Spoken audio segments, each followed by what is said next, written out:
ध्यान मुद्रा में बैठ जाइए। तो हमने देखा धारणा केल्यामुळे नाभीचक्र, भूमध्य इत्यादी ध्येयरूप परमेश्वराचा प्रत्यय झाल्यामुळे ज्ञानाचा एक सदृश प्रवाह एकसारखा वाहत राहतो, त्यालाच ध्यान म्हणलेलं आहे. तर आज जागतिक योग ध्यान दिवस असल्यामुळे आपण आज थोडंसं ध्यानाचा अभ्यास जास्ती करणार आहोत. नदी जेव्हा सागरामध्ये प्रवेश करते तेव्हा ती सागराबरोबर एकाकार होते. तसेच ध्यानाच्या वेळी सच्चिदानंद परमेश्वराच्या व्यतिरिक्त इतर विषयाचं स्मरण करू नका. त्याच अंतर्यामी ब्रह्माचं आनंदमय, ज्योतिर्मय आणि शांतिमय स्वरूपात मग्न होणं म्हणजे ध्यान आहे. ध्यान आपल्या जीवनाच्या प्रत्येक क्षणाशी संबंधित आहे. भारतीय संस्कृतीत तर ध्यान प्रत्येक क्रियेचं पूरक होतं. म्हणून आजही आपल्याला आपल्या घरातल्या व परिवारातल्या मोठ्या कुठेही कार्य करताना फलद्रूप होण्यासाठी एकच वाक्य म्हणतात की ध्यान देऊन वाच, ध्यान देऊन चाल, ध्यान देऊन काम कर. आज आपण ध्यान शब्दाचा प्रयोग करतो, परंतु हे ध्यान काय आहे त्याकडे कोणाचं लक्ष जात नाही. परंतु जीवनाच्या प्रत्येक कार्याशी संबंधित या ध्यान शब्दाकडून तर हे कळू शकतं की ध्यान एक जीवनाचं अपरिहार्य अंग आहे. ध्यानाशिवाय जीवन अधुरं आहे. ध्यानाशिवाय आपण आपल्या कुठल्याही भौतिक आणि आध्यात्मिक उद्देशात यशस्वी होऊ शकत नाही.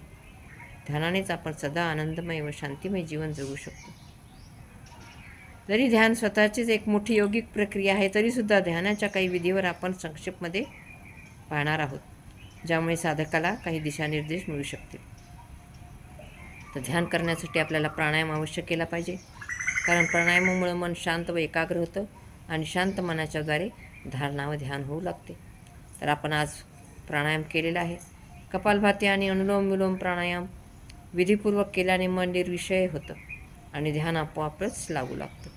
साधक जेव्हा कमीत कमी 3 मिनिटं कपालभाती, 5 ते 10 मिनिटं अनुलोम विलोम प्राणायाम करतो, तेव्हा त्याच्या मूलाधार चक्रात सन्निहित ब्रह्माची दिव्य शक्ती जागृत होऊन ऊर्ध्वगामी होऊ लागते.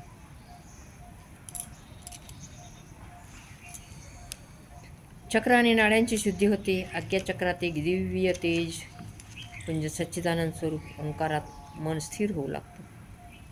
अत्यंत चंचल मनसुद्धा प्राणायामामुळे एकाग्र होतं. ध्यान करतेवेळी ध्यानालाच महत्त्व द्यायला पाहिजे. ध्यानावेळी कुठलाही इतर विचार मनात आला नाही पाहिजे. मग तो कितीही शुभ जरी असेल तरी त्याला महत्त्व देऊ नका. दान करणं, सेवा, परोपकार करणं, विद्याध्ययन करणं, गुरुसेवा आणि गोसेवा इत्यादी पवित्र कार्य आहेत. परंतु याचंसुद्धा ध्यानाच्या वेळी चिंतन करू नका. ध्यानाच्या वेळी चिंतन, मनन, निधिध्यासन व साक्षात्काराचा उद्देश फक्त ईश्वर आहे. ध्यानाच्या वेळी मन व इंद्रियांना अंतर्मुख बनवा. आणि ध्यानाच्या आधी दररोज मनात हेच चिंतन अवश्य करा की मी निसर्ग, धन, ऐश्वर, भूमी, भवन, पुत्र, नाती, पत्नी इत्यादी, नातू, पत्नी इत्यादी रूप नाही. हे सर्व व्यक्त अव्यक्त सत्व माझे स्वरूप नाहीत. मी समस्त मूळ व जागृत बाह्य पदार्थाच्या बंधनातून मुक्त आहे. मी शरीर, इंद्रिय आणि इंद्रियाचे विषय, शब्द, स्पर्श, रूप, रस, गंध इत्यादीपासून मुक्त आहे. मी विद्या, अस्मिता, राग, द्वेष, अभिनिवेश या पंचक्लेशापासून मुक्त आहे. मी आनंदमय, ज्योतिर्मय, प्रकाशमय, शांतिमय, परम सुखमय, त्रिगुणातीत, भावातीत शुद्ध तत्व आहे. मी अमृतपुत्र आहे. ही भावना हमेशा मनात ठेवा. मी त्याच ब्रह्माचा एक अंश आहे. जसा थेंब समुद्रातून आकाशाकडे जातो आणि जमिनीवर पडून नद्यांच्या प्रवाहात पुन्हा समुद्रात सामावून जातो, समुद्राला सोडून थेंब राहू शकत नाही, तसाच मीचसुद्धा त्याच अनंताच्या सिंधू परमेश्वरात थेंबातून समुद्ररूप होऊ इच्छितो. तोच विधाता आपल्याला जीवन, प्राण, शक्ती, गती, ओज, तेज देतो. शांती, सुख, समस्त भौतिक ऐश्वर देतो. प्रभूनेच आपल्याला शक्ती, जन्म, आयुष्य, शरीर, बुद्धी, शरीराचे साधन, घर, परिवार, आई वडील इत्यादी सर्व दिले आहे. तोच प्रभू मला सतत आनंद देत आहे. प्रभूच्या शांती व परम सुखाचा माझ्यावर सगळीकडून वर्षाव होत आहे. एक क्षणसुद्धा मी आनंदमय आई व परम रक्षक वडील मला आपल्यापासून दूर ठेवत नाही. मी नेहमीच प्रभूत आहे व प्रभू नेहमीच माझ्यात आहे. हा तादात्म्य भाव तत्स्वरूपात व तदाकार भाव आपल्यापासून परम आनंद प्रदान करेल. ईश्वर आपल्याला आनंदाची सतत अजस्त्र वृष्टी करत आहे. तरीसुद्धा आपण जर त्या आनंदाचा अनुभव करू शकलो नाही तर त्यात आपलाच दोष आहे. साधकाने नेहमीच विवेक वैराग्याच्या भावनेत राहायला पाहिजे. स्वतःला दृष्टा साक्षीत स्थिर ठेवून अनासक्त भावनेने समस्त शुभकार्य ईश्वराची सेवा मानून करायला पाहिजे. कर्तृत्वाचा अहंकार व फळाची अपेक्षा न करता कर्म करणेच ईश्वराचे क्रियात्मक ध्यान आहे.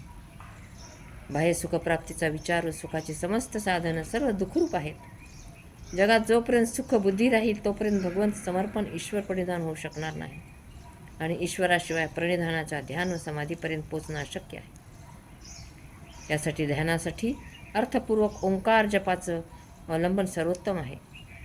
ईश्वराने भुवया, डोळे, कान, नाक, ओठ, हृदय व छाती इत्यादी समस्त अंगाची आकृती ओंकारमय बनवली आहे. हा पिंड म्हणजे देह आणि समस्त ब्रह्मांड पण ओंकारमय आहे.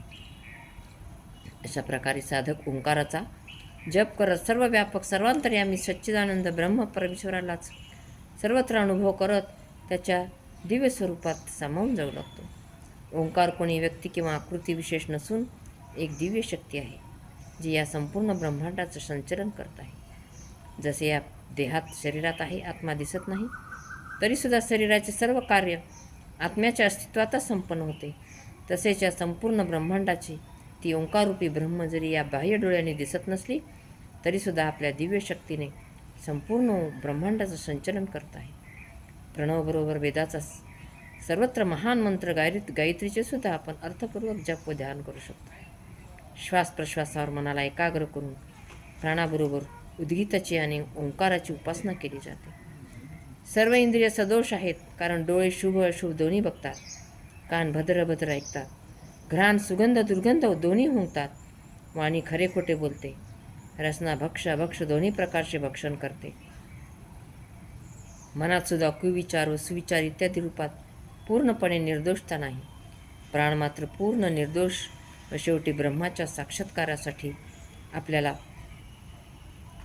निर्दोष प्राणाचा आश्रय घेऊन प्राणाबरोबर ओंकाराची उपासना करायला हवी. जेव्हा वेळ मिळेल तेव्हा बसा आणि दृष्टा बनून श्वास उश्वासाला दीर्घ व सूक्ष्म गतीने घेत आणि सोडत प्रत्येक श्वासाबरोबर ओमचं ध्यान करा. श्वास घेताना व सोडताना श्वासाची गती इतकी हळू असायला हवी की स्वतःला सुद्धा श्वासाचा आवाज ऐकू येऊ नये आणि जर नाकासमोर कापूससुद्धा धरला तरी तो हलता कामा नये. प्रयत्न करा की 1 मिनिटात 1 श्वास आणि 1 उच्छ्वास चालेल. अशा प्रकारे श्वासाला आतपर्यंत बघण्याचा प्रयत्न करा. सुरुवातीला श्वासाच्या स्पर्शाचा अनुभव केवळ नासिकाग्रावर होईल. हळूहळू तुम्ही श्वासाच्या खोल स्पर्शाला सुद्धा अनुभव करू शकाल. अशा प्रकारे काही वेळापर्यंत श्वासाबरोबर साक्षी बनून भावपूर्ण ओंकार जप केल्याने ध्यान आपोआपच लागेल. हा सहज योग आहे. ध्यान करता करता बाधक सच्चिदानंद स्वरूप ब्रह्माच्या स्वरूपात तद्रूप होऊन समाधीच्या दिव्य आनंदाला प्राप्त करतो. साधकाला झोपतेवेळी अशा प्रकारचे ध्यान करायला पाहिजे. त्यामुळे झोपसुद्धा योगमयी होते. असं केल्यानं साधकाचं संपूर्ण जीवन योगमय होऊ लागेल. अशा प्रकारे प्रत्येक मुमुक्षुला दररोज कमीत कमी 1 तास जप ध्यान उपासना करत करायला पाहिजे. त्यामुळे या जन्मात संपूर्ण दुःखाची समाप्ती होईल आणि परमपिता परमेश्वराचा अनुभव येऊ लागेल. नेहमीच लक्षात ठेवा की जीवनाचे मुख्य लक्ष आत्मसाक्षात्कार व प्रभुप्राप्ती आहे. बाकी सर्व कार्य व उद्देश गौण आहेत. जर आपण या जीवनात आत्तापासूनच ईश्वर साक्षात्काराच्या मार्गावर चालणं सुरू केलं नाही तर उपनिषदाचे ऋषी म्हणतात, महती विनिष्ठ आहे. म्हणून योग व ध्यान आपल्याला जीवनाची आवश्यकता आहे.